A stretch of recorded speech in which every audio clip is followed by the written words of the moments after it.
So we had the labor market jobs report that just came out a few hours ago. We're recording here Friday early morning.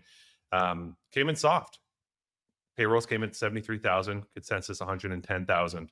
And pretty interestingly enough, the unemployment rate stayed flat again, so 4.2%, which we'll get into in a second. I think there's still a lot of we can unpack there. That's super interesting. But pull out a couple charts here. So one of the big takeaways was actually we saw some huge revisions.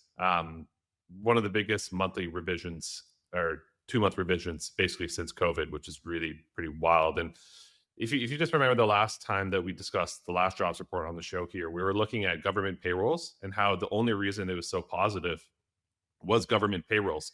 Private payrolls were actually super weak and missed pretty significantly.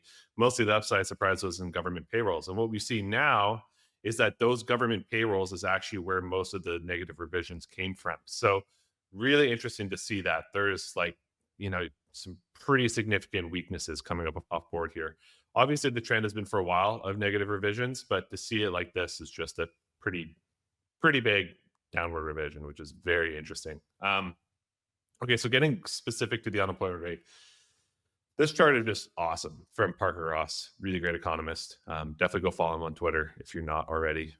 Post some really great stuff. And so this hits the nail on the head on the situation now, which we've been talking about, feels like almost weekly, which is the situation where, okay, you'll remember this time last year, we had a shit ton of immigration. And what was going on was the labor force is growing a bunch, which mechanically increased the unemployment rate, which led to that Somme rule triggering thing that all happened a year ago. Now we're in the complete opposite situation where we have the unemployment rate sticking too low versus every other labor market metric is just decreasing meaningfully. And so why is it happening?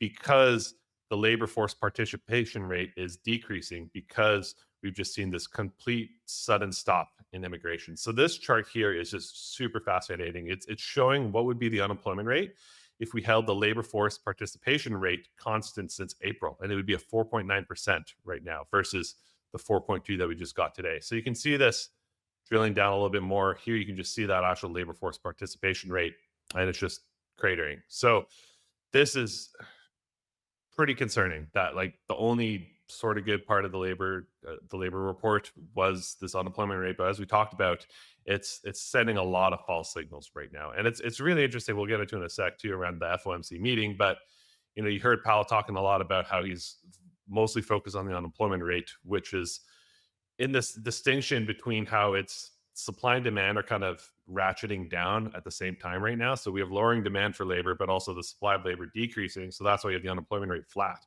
and sort of match. So really, really, really interesting there. Couple more charts and then I'll open up here. But this is just a chart from Econ Berger, another great labor market economist. And it shows he always does this thing where he just assumes the revisions based on one standard deviation lower sort of thing.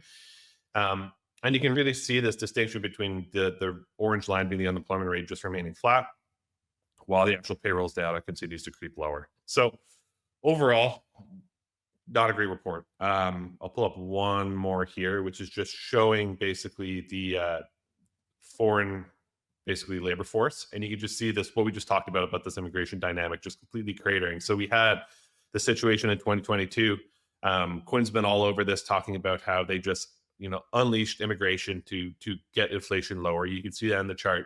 And now we have the complete opposite situation now. So you can see how that's being reflected. So yeah, I'll pause there. Pretty spicy. 2-year notes are rallying super hard. We went from, I think, 40% odds of a September cut up to 80% in an hour. So pretty big reversal.